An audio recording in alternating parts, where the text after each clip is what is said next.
Uang sering terasa seperti jawaban dari semua masalah kita, tetapi Alkitab memperingatkan bahwa tanpa hubungan dengan Allah, kekayaan itu menipu. Semu, tetaplah bersama kami, karena hari ini kita akan melihat mengapa uang menjanjikan lebih dari yang bisa diberikannya dan bagaimana kita dapat menemukan kekayaan sejati dalam Kristus. Amsal pasal 11 ayat 18. Orang fasik membuat laba yang sia-sia, tetapi siapa menabur kebenaran mendapat pahala yang tetap. Kekayaan yang semu. Tanpa Allah, penghasilan kita akhirnya menyesatkan. Kata Ibrani Seker menggambarkan sesuatu yang palsu atau menipu, dan itulah yang terjadi pada kekayaan ketika kita mempercayainya untuk memberi hidup dan damai. Kita semua pernah berpikir, kalau saja saya punya sedikit lebih banyak uang, hidup saya akan lebih baik. Tetapi, uang tidak bisa memberi sukacita yang kekal. Satu-satunya cara untuk bebas dari cengkeraman uang adalah melihat diri kita sudah kaya di dalam Kristus. Lukas pasal 12 ayat 21 berkata, "Demikianlah jadinya dengan orang yang mengumpulkan harta bagi dirinya sendiri, jikalau ia tidak kaya di hadapan Allah."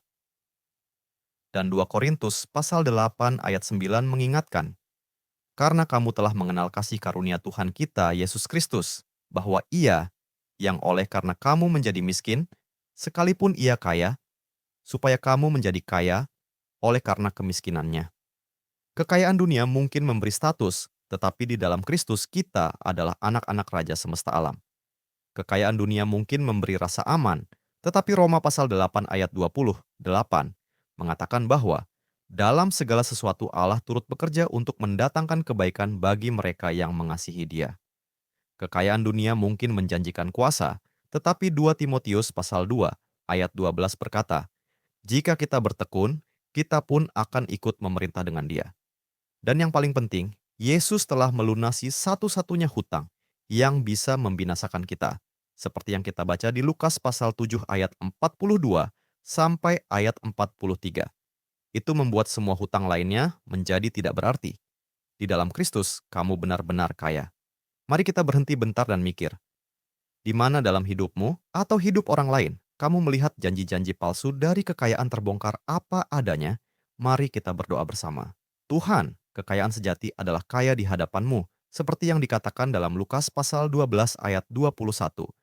Kehormatan sejati adalah dipuji oleh-Mu. Roma pasal 2 ayat 29 berkata, "Pujian bagi orang itu datangnya bukan dari manusia, melainkan dari Allah." Terima kasih karena Engkau memberi kami harta kekal dalam keselamatan dan juga berkat-berkat sementara di dunia ini. Tolong kami untuk tidak tertukar antara keduanya. Amin. Terima kasih telah bergabung dalam pembelajaran Alkitab hari ini. Jika Anda merasa diberkati melalui firman ini, bagikan kepada keluarga dan teman-teman Anda. Jangan lupa untuk like video ini, tinggalkan komentar, dan subscribe channel kami agar kita dapat terus belajar dan bertumbuh bersama dalam firman Tuhan. Tuhan Yesus memberkati.